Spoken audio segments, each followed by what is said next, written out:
जय हिंद और कल जो हम लोगों ने पढ़ा था वो क्या पढ़ा था? पीएच स्केल के बारे में पढ़ा था। फिर किधर मूव करने पर हाइड्रोजन आयन कंसंट्रेशन इंक्रीज करता है या डिक्रीज करता है, किस साइड मूव करने पर हाइड्रोक्सिल आयन इंक्रीज करता है या डिक्रीज करता है, तो वो आपने पता किया था, मतलब वो आप पढ़े थे। फिर आपको ये पढ़ाया गया था केमिकल प्रॉपर्टीज ऑफ एसिड। लेकिन पीएच स्केल और केमिकल प्रॉपर्टीज ऑफ एसिड के बीच में मुझे कुछ आपको नोट लिखवाना था। मीन्स कुछ ऐसी चीज़ें हैं, छोटी छोटी चीज़ें जो हमें दिमाग में रखना पड़ता है, जो हमें हमेशा ध्यान देना पड़ता है।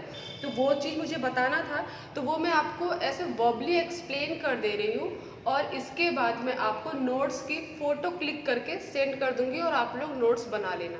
वैसे तो मैंने गर्मी में दिया था, अप्रैल या मई में मैंने आपको ये नोट्स दिया है, लेकिन कुछ बच्चे हमारे जो हैं वो नए इसमें इन्वॉल्व हुए हैं, जो ज्वाइन किए हैं व्हाट्सएप, तो आप उसको नोट कर लेना। जो बच्चे नोट कर चुके हैं उन्हें दोबारा नोट करने की ज़रूरत नहीं।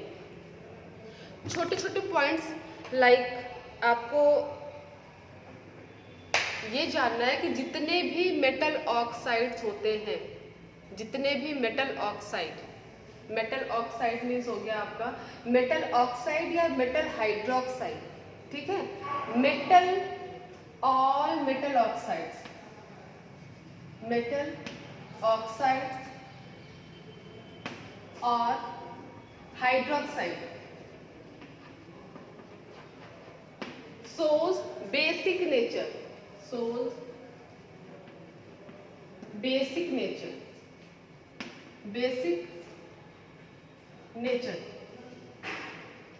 जितने भी मेटल ऑक्साइड होते हैं, जितने भी मेटल हाइड्रोक्साइड होते हैं, वो क्या करते हैं? बेसिक नेचर को शो करते हैं, except ammonium hydroxide.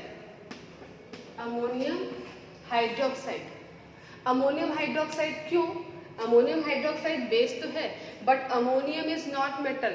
Ammonium metal नहीं है, जबकि अमोनियम पर NH4 पॉजिटिव नोट किया जाता है, लेकिन ये आपका मेटल नहीं है। तो इस बात का आप ध्यान रखना कि जितने भी मेटल ऑक्साइड होते हैं like MgO, ZnO, CaO means magnesium oxide, zinc oxide, calcium oxide. अगर हम हाइड्रोक्साइड की बात करें तो पोटेशियम हाइड्रोक्साइड, फिर सोडियम हाइड्रोक्साइड, कैल्शियम हाइड्रोक्साइड। देखिए मेटल, मैग्नीशियम इज मेटल, इनका oxide, zinc is metal, oxide, calcium also metal, इनका ऑक्साइड, फिर पोटेशियम इज मेटल, इनका hydroxide, sodium is metal, hydroxide, calcium metal, hydroxide. Means जितने भी metal के oxide होते हैं, मीन्स ऑल मेटल ऑक्साइड्स और हाइड्रोक्साइड शोज बेसिक नेचर। कैसे पता लगेगा कि ये बेसिक नेचर के होते हैं जितने भी मेटल ऑक्साइड होते हैं? तो आप लोग ये थोड़ा सा माइंड को बैक में लेके जाओ, रिवर्स में लेके जाओ। आपने मैग्नीशियम रिबन बर्न किया था? यस मैम, किया था, ठीक है। मुझे पता है यही आंसर आप लोग दे रहे हो। क्या करूँ, खुद ही टीचर बनना पड़ रहा है, खुद ही स्टूडेंट बनना पड़ जा रहा है ना। तो आपने जब मैग्नीशियम रिबन लिया था उसको आपने बर्न कराया in the presence of oxygen, gives magnesium oxide, MgO, यही आपको मिला था। अब आपने इस मैग्नीशियम ऑक्साइड मीन्स जो आपको ऐश मिली थी उसको आपने क्या किया था? टेस्ट ट्यूब में लिया था। फिर उसमें आपने वाटर लिया, वाटर और ऐश को आपने क्या किया? मिला के शेक किया, ठीक है। शेक करने के बाद आप ध्यान दो कि आप मैग्नीशियम ऑक्साइड प्लस वाटर, इनको आप मिला करके एक सोल्यूशन रेडी किया और इसमें आपने क्या ऐड किया था? Red litmus solution. Red litmus solution आपने ऐड किया तो आप कुछ टाइम बाद, एडवांस तो आपको रिजल्ट नहीं मिला था, बट आफ्टर सम टाइम आपने ये ऑब्जर्व किया कि ये जो मैग्नीशियम ऑक्साइड का ये जो सोल्यूशन था, इनका कलर क्या हो गया? लाइट ब्लू कलर हो गया, या फिर आप उसको पर्पल बोल सकते हो।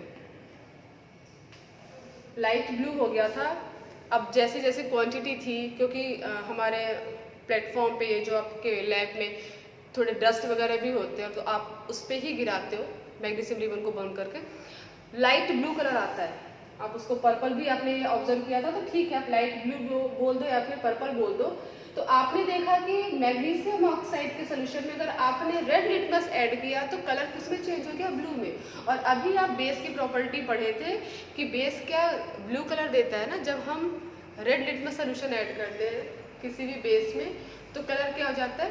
ब्लू कलर देता है। देखा भी था आपने, सोडियम हाइड्रोक्साइड मैंने लिया था, सोडियम हाइड्रोक्साइड में आपने जब रेड लिटमस सोल्यूशन ऐड किया था तो कलर क्या हो गया था? डार्क ब्लू कलर हो गया था। जैसे ही सोडियम हाइड्रोक्साइड के कांटेक्ट में रेड लिटमस सोल्यूशन आया, कलर क्या हो गया? आपका एटम्स चेंज हो गया। तो मेटल ऑक्साइड जो भी होते हैं वो बेसिक नेचर के होते हैं, metal oxide and metal hydroxide. Next point, ये आपको मैं इसमें समझा दे रही हूँ, नोट्स में आपको अभी क्लिक करके दूंगी, फोटो क्लिक करके सेंड कर देती हूँ, आप नोट कर लेना।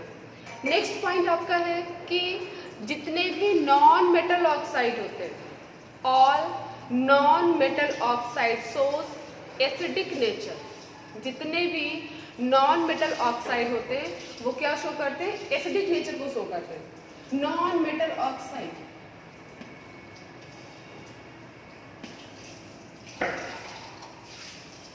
Non metal oxide shows acidic nature.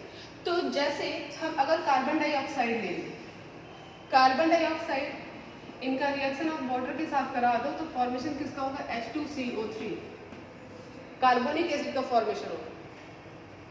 Carbon oxide water के साथ मिलकर क्या बना रहा है? कार्बोनिक एसिड का फॉर्मेशन कर रहा है। तो नॉन मेटल ऑक्साइड जो होते हैं वो क्या शो करते हैं? एसिडिक नेचर को शो करते हैं। फिर नेक्स्ट पॉइंट आपका है, या कुछ और भी एग्जांपल है, जैसे सल्फर डाइऑक्साइड ले लें। Sulphur dioxide, sulphur is non metal oxide, non metal oxide. अगर आप इनका रिएक्शन कराते हो वाटर के साथ तो सल्फ्यूरिक एसिड का फॉर्मेशन होगा। तो non metal oxide shows acidic nature. अब नेक्स्ट पॉइंट क्या है? नेक्स्ट पॉइंट आपका है, और ये बहुत ही इंपॉर्टेंट है, बोर्ड एग्जाम में पूछ देता है, 1 नंबर में पूछ देता है ये, कि all alkalies are base but all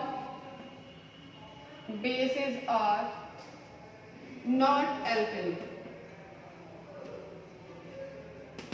इस पॉइंट को बहुत ही ध्यान से नोट करना है, इसको हाईलाइट कर लेना आप लोग नोट्स में, कि जितने भी अल्कली होते हैं वो बेस होते हैं, लेकिन सभी बेस एल्कली नहीं होते। जितने भी एल्कली होते हैं वो बेस होते हैं, लेकिन सभी बेस एल्कली नहीं होते हैं। इसका मतलब ये है कि पहले तो आप ये जानो कि एल्कली होता क्या है, ठीक है? तो पढ़ना तो आपको केमिस्ट्री के लास्ट चैप्टर में, लेकिन अभी मैं थोड़ा सा बता दे रही हूँ कि जो पीरियोडिक क्लासिफिकेशन आपको जो आप देखते हो, पीरियोडिक टेबल आपके केमिस्ट्री लैब में पढ़ा है, वॉल पे लगा हुआ है, उसमें आप देखते हो कि कुछ ये लाइन है स्टैंडिंग लाइन, ठीक है, और कुछ लाइन आपको इस तरीके से दिखाई देती है, vertical and horizontal line. 2 part में इसको डिवाइड किया गया है, vertical line and horizontal line.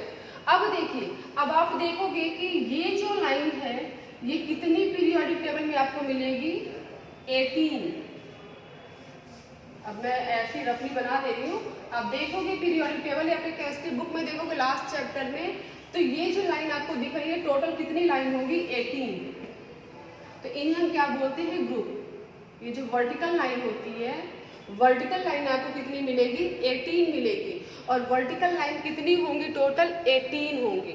और उस वर्टिकल लाइन को हम क्या बोलते हैं? ग्रुप बोलते हैं। क्या बोलते हैं? ग्रुप बोलते हैं। और जितनी भी हॉरिजॉन्टल लाइन है, इस तरीके से जो जितनी भी हॉरिजॉन्टल लाइन है, आप टोटल देखोगे कि 7 है, 7 है। जितनी भी हॉरिजॉन्टल लाइन है वो कितनी आप काउंट करोगे तो आपको कितनी मिलेंगे, 7 मिलेंगे। तो जो 7 है मीन जो हॉरिजॉन्टल लाइन है उसको हम क्या बोलते हैं, पीरियड बोलते हैं। मतलब ये अगर हम लेफ्ट टू राइट मूव कर रहे हैं, ऐसे मूव कर रहे हैं तो पीरियड हो गया। अगर हम टॉप टू बॉटम मूव कर रहे हैं तो क्या हो गया, ग्रुप कहलाता है।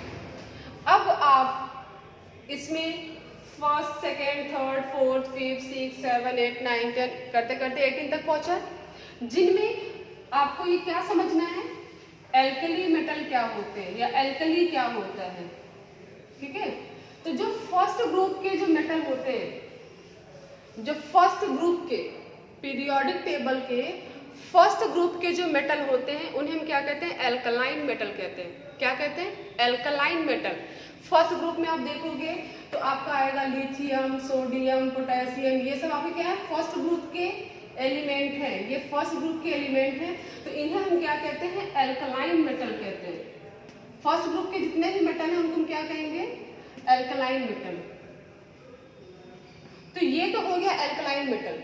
अब इन मेटल के हाइड्रोक्साइड को, इन मेटल के मतलब एल्कलाइन मेटल के हाइड्रोक्साइड को हम क्या कहते हैं, एल्कली कहते हैं। क्या कहते हैं, एल्कली कहते हैं। लाइक अगर हम लिथियम की बात कर लें तो लिथियम फर्स्ट ग्रुप का एलिमेंट है तो इसे हम क्या बोलेंगे, एल्कलाइन मेटल। और अगर हम इनके हाइड्रोक्साइड को नोट करना चाहें तो हो जाएगा lithium hydroxide, like this LiOH, NaOH, KOH।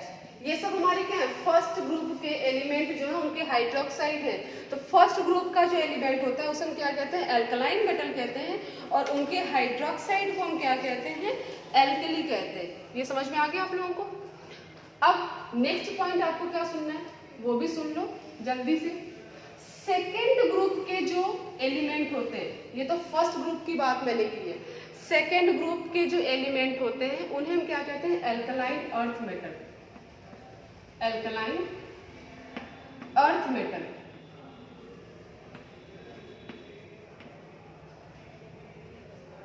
Second group के जो एलिमेंट होते हैं उन्हें हम क्या कहते हैं, एल्कलाइन अर्थ मेटल। आप सेकेंड ग्रुप में जाओगे और सेकेंड ग्रुप में अगर आप देखोगे तो सेकेंड ग्रुप में कौन कौन से एलिमेंट होंगे, वो सब आपके क्या होंगे, एल्कलाइन अर्थ मेटल होंगे।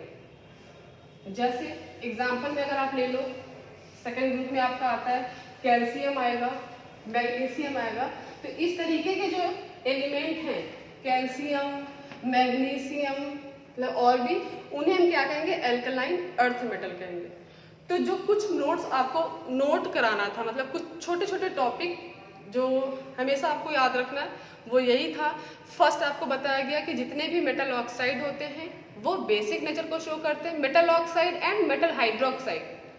जितने भी मेटल ऑक्साइड होते हैं और मेटल हाइड्रोक्साइड होते हैं वो बेसिक नेचर को शो करते हैं, except ammonium hydroxide, because ammonium is not, ammonium hydroxide base है लेकिन अमोनियम क्या है, मेटल नहीं है। और मैं यहाँ पे क्या बात कर रही हूँ, मेटल ऑक्साइड और मेटल हाइड्रोक्साइड की बात कर रही हूँ। तो वहाँ पे अमोनियम इज नॉट मेटल, ये ध्यान देना आप लोग। उस पर पॉजिटिव चार्ज होता है, NH4 पॉजिटिव होता है लेकिन वो मेटल नहीं कहलाता है। तो फर्स्ट पॉइंट आपका ये हो गया। सेकंड आपको बताया गया कि जो भी नॉन मेटल ऑक्साइड होते हैं वो क्या करते हैं, एसिडिक नेचर को शो करते हैं। फिर थर्ड आपको बताया गया कि सभी एल्कली बेस हो सकते होते हैं लेकिन सभी बेस एल्कली नहीं होते। कैसे, वो आपको बता दिया गया। फिर आपका क्या, मैंने नेक्स्ट पॉइंट आपको बताया है, एल्कली किसे कहते हैं। तो आपको बताया गया कि पीरियोडिक टेबल में जितनी भी वर्टिकल लाइन होंगी वो क्या होती हैं, ग्रुप होती हैं, और हॉरिजॉन्टल लाइन जो होती है वो क्या होती हैं, पीरियड होती है। तो वर्टिकल लाइन आप देखोगे वो कितनी होंगी, 18, जिससे हम क्या कहते हैं, ग्रुप कहते हैं। हॉरिजॉन्टल लाइन को हम क्या कहते हैं, पीरियड कहते हैं, वो टोटल 7 होती हैं। तो फर्स्ट ग्रुप के जो भी एलिमेंट होते हैं उन्हें हम कहते हैं एल्कलाइन मेटल, और उनके हाइड्रोक्साइड को हम क्या कहते हैं, एल्कली कहते हैं। सेकेंड ग्रुप के एलिमेंट को हम क्या कहते हैं, alkaline earth metal. 17th group के एलिमेंट को हम क्या कहते हैं, halogen, like chlorine, bromine, iodine, fluorine, ये सब क्या है, हैलोजन है। 18th ग्रुप के जो एलिमेंट होते हैं उन्हें हम क्या कहते हैं, नोबल गैस। तो ऐसी चीजें हैं। अब मैं आपको क्लिक करके दे देती हूँ। तो आज इतना ही, फिर आगे जो मुझे इतनी की आप लोग नोट्स बना लो, फिर हम नेक्स्ट टर्न पे केमिकल प्रॉपर्टीज ऑफ एसिड पढ़ेंगे। आज के थैंक यू।